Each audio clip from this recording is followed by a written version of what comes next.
एक बार की बात है, महात्मा बुद्ध प्रवचन दे रहे थे। प्रवचन में आसपास के बहुत से लोग शामिल थे। सभी लोग ध्यान से बुद्ध को सुन रहे थे। कुछ देर में प्रवचन समाप्त हो गया। लोगों ने बुद्ध को प्रणाम किया और अपने अपने घर चले गए। पर एक युवक वहाँ पर बैठा रह गया। बुद्ध की नज़र उस युवक पर पड़ी।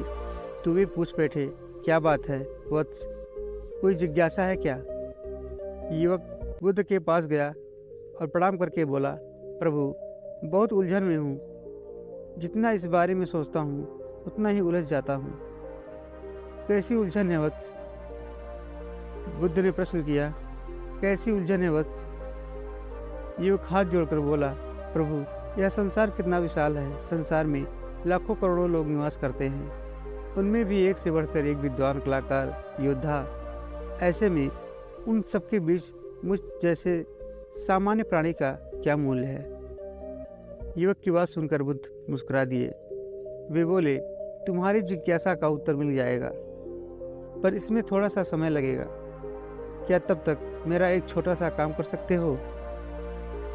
प्रभु, ये तो मेरे लिए गर्व की विषय है कि मैं आपके काम आ सकूं। युवक ने पुनः हाथ जोड़ा और कहा, आप आदेश करें प्रभु। बुद्ध ने युवक को एक चमकीला पत्थर देते हुए कहा, तुम्हें इस पत्थर का मूल्य पता करना है, पर ध्यान रहे इसे बेचना नहीं है, सिर्फ मूल्य का पता करना है। युवक बोला, जैसी आज्ञा प्रभु।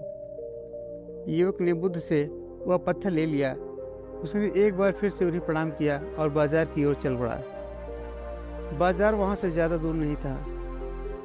युवक थोड़ी देर में वहां पहुंच गया। वह सुबह का समय था, इसलिए बाजार अभी ठीक से लगा नहीं था। वहां पर इक्का दुक्का दुकानदार ही थे। युवक ने जिज्ञासावश इधर उधर नजर दौड़ाई। उसे एक पेड़ के नीचे एक दुकानदार नजर आया। वह आम बेच रहा था। युवक उस दुकानदार के पास पहुंचा और उसे पत्थर दिखाते हुए बोला, क्या आप इस पत्थर की कीमत बता सकते हैं? दुकानदार एक चालाक व्यक्ति था। पत्थर की चमक देखकर वह समझ गया कि यह अवश्य ही यह कोई कीमती पत्थर है। वह बनावटी आवाज में बोला, देखने में तो कुछ खास नहीं लगता, पर मैं इसके बदले 10 आम दे सकता हूँ। दुकानदार की बात सुनकर युवक को हल्का सा क्रोध आ गया। वह मन ही मन समझ गया, यह आदमी मुझे बेवकूफ़ समझता है। इतना सुंदर पत्थर और इसका मूल्य सिर्फ 10 आम। अवश्य ही यह झूठ बोल रहा है। युवक को चुपचाप देखकर दुकानदार बोला, क्या कहते हो, निकालूं आम? पर युवक ने दुकानदार को कोई जवाब नहीं दिया। वह चुपचाप आगे बढ़ गया। सामने एक सब्जी वाला अपनी दुकान सजा रहा था। युवक उसके पास पहुंचा और उसे पत्थर दिखाते हुए उसका मूल्य पूछा। उस पत्थर को देखकर सब्जी वाले की आंखें खुशी से चमक उठी। वह मन ही मन सोचने लगा, यह पत्थर तो बहुत कीमती जान पड़ता है। अगर यह मुझे मिल जाए तो मज़ा ही आ जाए।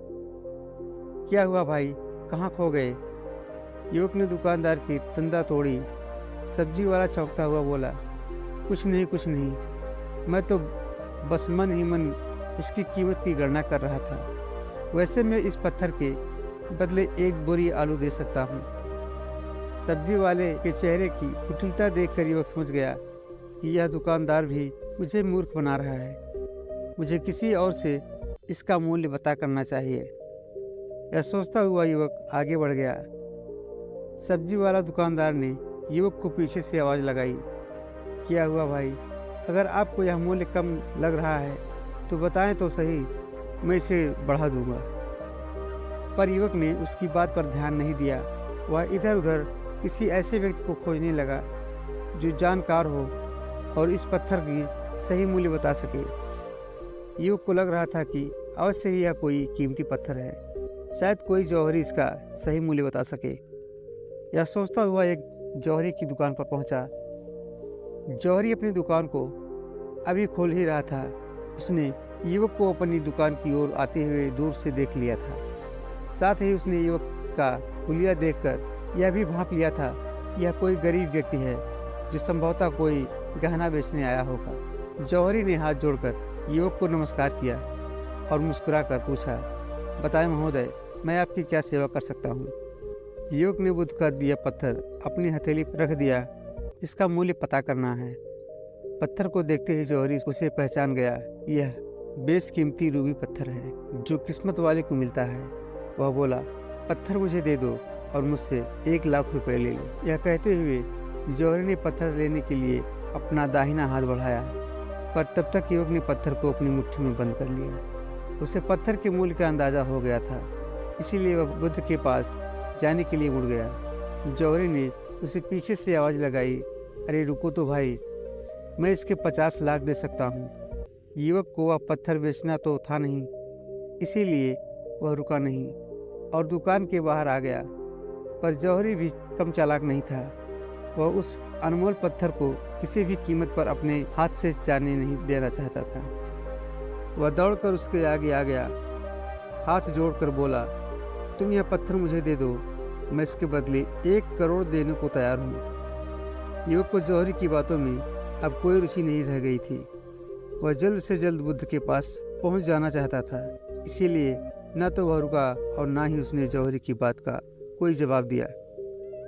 वह तेज तेज कदमों से बुद्ध के आश्रम की ओर चल पड़ा। जौहरी ने पीछे से आवाज़ लगाई, ये अत्यंत मूल्यवान पत्थर है, अनमोल है, तुम जितने पैसे कहोगे मैं दे दूंगा। यह सुनकर वह युवक परेशान हो गया। उसे लगा कि कहीं पत्थर के लालच में जौहरी उसे पकड़कर जबरदस्ती ना कर ले, इसीलिए वह तेजी से आश्रम की ओर दौड़ पड़ा। युवक जब बुद्ध के पास पहुंचा तो वह बुरी तरह से हाँफ रहा था। उसे देखकर बुद्ध मुस्कुरा दिए, फिर भी उन्होंने अपने चेहरे से कुछ भी जाहिर नहीं होने दिया। वे बोले, क्या बात है वत्स, तुम कुछ डरे से लग रहे हो। युवक ने बुद्ध को प्रणाम किया और सारी बात कह सुनाई। साथ ही उसने वह पत्थर भी उन्हें वापस कर दिया। बुद्ध बोले, आम वाले ने इसका मूल्य 10 आम बताया, आलू वाले ने 1 बोरी आलू बताया और जौहरी ने बताया कि यह अनमोल है। इस पत्थर के गुण जिसने जितने समझे उसने उसका मूल्य उसी हिसाब से लगाया। ऐसे ही यह जीवन है। प्रत्येक व्यक्ति खान से निकले हुए एक हीरे के समान है जिसे अभी तराशा नहीं गया। जैसे जैसे समय की धार व्यक्ति को तराशती जाती है, व्यक्ति की कीमत बढ़ती जाती है।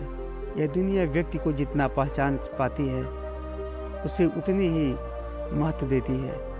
यह कहते हुए बुद्ध एक क्षण के लिए रुके, फिर बोले, किंतु आदमी और हीरे में अंतर यह है, हीरे का कोई दूसरा तराशता है और व्यक्ति को अपने आप को स्वयं ही तराशना पड़ता है।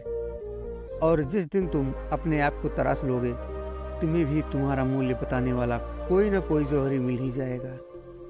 दोस्तों, कहानी अच्छी लगी हो तो आगे शेयर करके वीडियो को एक लाइक ज़रूर कीजिएगा। धन्यवाद।